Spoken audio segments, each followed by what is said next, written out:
this presentation has included remarks from a past scholarship recipient.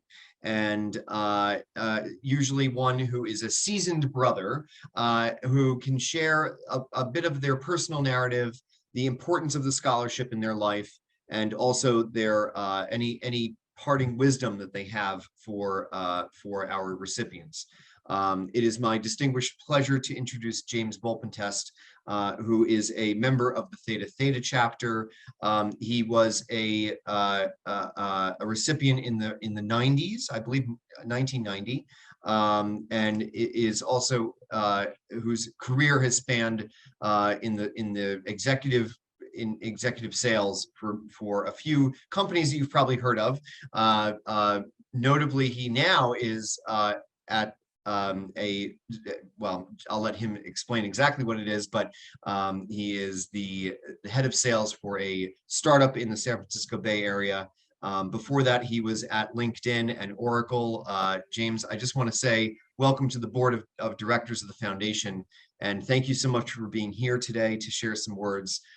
Ladies and gentlemen, James Volpentest. Thanks, Alex. I'll start by congratulating all our 32 award winners for scholarships for this year, and appreciate the kind introduction as well, Alex. But if you're here for wisdom, not likely to come from this person that you're looking at, unfortunately. Seasoned, yes, but wise, probably not. Beyond what Alex has shared, my name is James Volpentest. I'm a graduate of University of Washington and a Theta Theta from 1990. And a new foundation board member.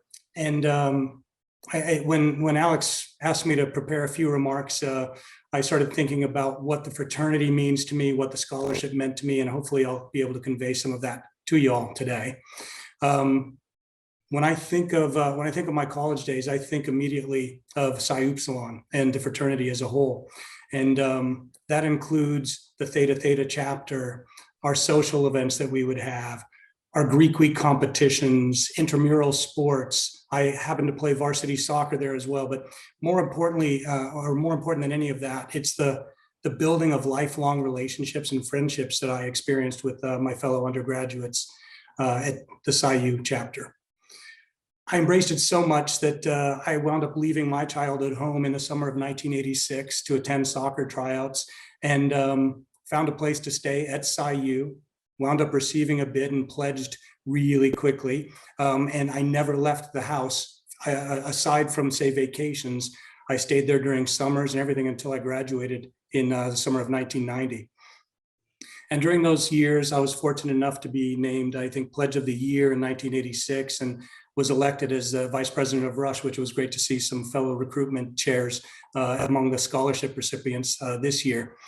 And that was probably my first true selling job, which is something that's become somewhat of a career over the last couple of decades. Alex, the company I work at currently is Front. Prior to that, I was running sales teams at LinkedIn and Oracle even before that.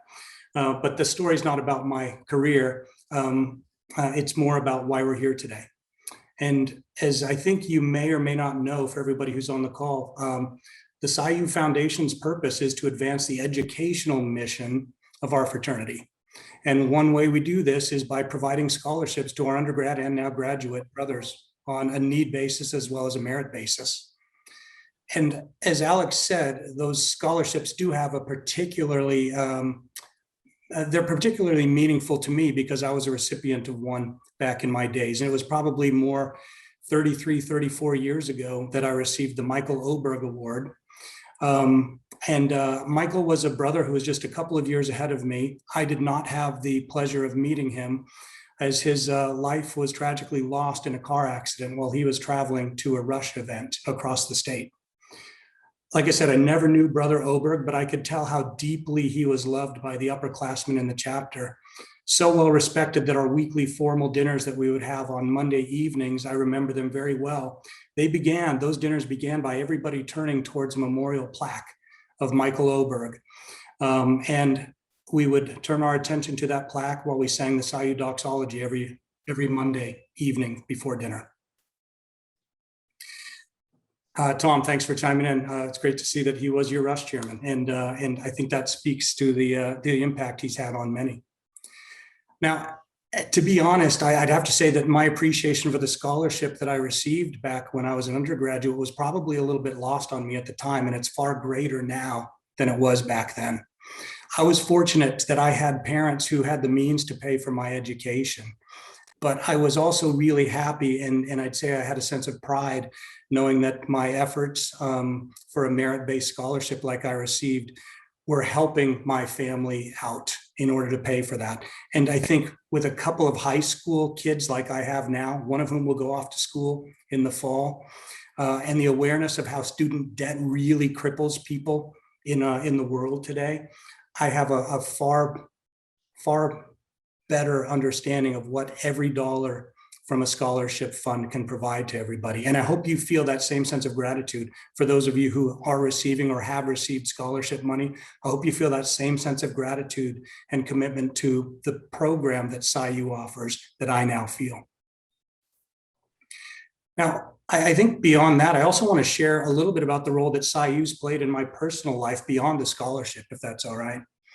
When I first pledged SciU, it was the summer of 1986, and the annual convention, which will be in DC this year, was being held in Seattle at that time.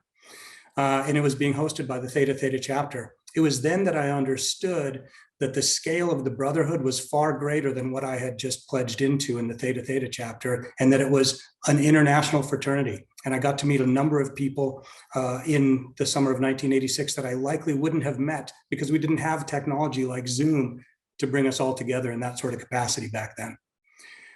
I also felt the value of the SciU network shortly after graduation, when I found a job through one of the upperclassmen brothers who introduced me to a career in sales that I still mentioned, as you heard earlier, that I still currently enjoy. And beyond this, most of my closest friends today share the bonds of SciU brotherhood, and we have the opportunity to strengthen those bonds and create new ones, like the events that we have here today, like we'll have in DC during the summer at our convention, and like we have at the Theta Theta, where we have an annual Founders Day that's typically attended by over 100 brothers, both undergraduates as well as alums.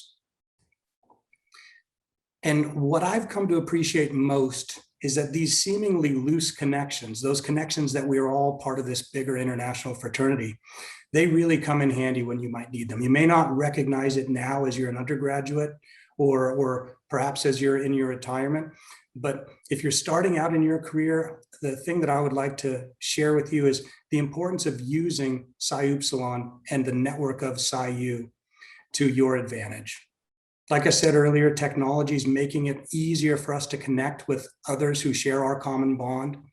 You can find brothers on LinkedIn by joining the SciU Professional Network Group, which has, I think, over 3,000 members currently. You could look for Psi Upsilon on Facebook and join, where there are both groups for our chapters individually, as well as a brothers only group to allow you to network with another couple thousand members there. You can join in the various programs, like I mentioned earlier, offered by the fraternity and the foundation or at your local chapters as well. But that network can continue well beyond your undergraduate days. And in some cases, I think we're realizing now that those are going to be both in person as well as virtually. Lastly, and I know there's a few of us on the call today who have joined to celebrate and honor the scholarship recipients today. Thank you for your attendance here. I didn't have this sort of ability to connect with others when I received my scholarship, and I think it's really meaningful that the undergrads and the recent grads here today can see the commitment that's made by brothers who came before them. And as I begin my time on the board, I have to say I'm really impressed by the outreach efforts that we're taking currently to fulfill that mission that I shared earlier. I hope everyone here will continue to contribute your time, your energy, and your financial resources to the foundation to ensure that our fraternity continues to produce Psi Upsilon brothers who will make us proud in the future, like those that we honor here today.